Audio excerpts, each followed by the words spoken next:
it's time to get onboarded. Now, in a non-remote onboarding, you typically will spend your first week getting to know the space, the team, and the company itself. You will get lots of welcome lunches and coffee breaks and introductory meetings. But that doesn't have to be so different in a remote environment if you play your cards well. And of course, there's always the element of the company helping you out here, right? So this is the common denominator. In all the areas that we've talked about so far, think always that you want the company to have all this figured out as well. So let's go through some tips that will help you get you through this process and survive the challenge.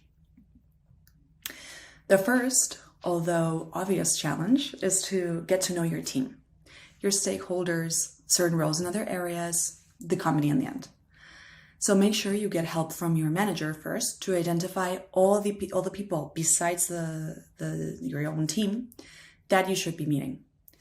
Review their organizational charts, make lists, and establish priorities. It is also important to map what you want to learn from each person you virtually interview and understand how you might help each other and what situations you might interact. A second common onboarding chore is to read a lot. So in this, though, you're probably going to have experience because you will always be doing this in a non-remote onboarding anyways. However, given that you don't have the UX designer across from your desk or the EM sitting in front of you, make sure to take notes on all the questions that arise and follow up on them through the initial meetings or the future syncs that you might plan with all these colleagues.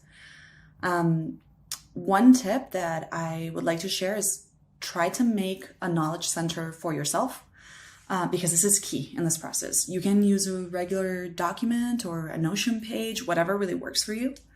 But you will for sure want to get back to some documents and data. And until you know exactly where to find them, this will have some effects on saving time and anxiety.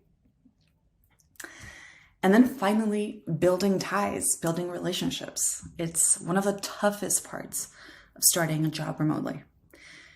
You're going to have to find alternatives to the water cooler talk or the coffee break catch up. So try to make sure to make time to get to know the people you work with. You might not be sharing some, space physically with them 8 hours a day, but you sure as hell are going to be sharing some mental space. So try to plan out informal intros and one-on-ones and try to be open and accessible. Don't jump straight into action when you have a meeting. Take 2 minutes to talk about yourselves just the same way you would if you were running into someone while waiting in line for the microwave to be free. Building these relationships is going to be key for the experience you're going to have in this company. So it's important to really take some time and cultivate them. And that's all. Thank you so much for listening. I really hope that this run through on the era of remote work has helped you. And I hope you stay in touch. You have my LinkedIn right here, so please feel free to reach out and ask any questions you need. And also thank you, the Product School, for hosting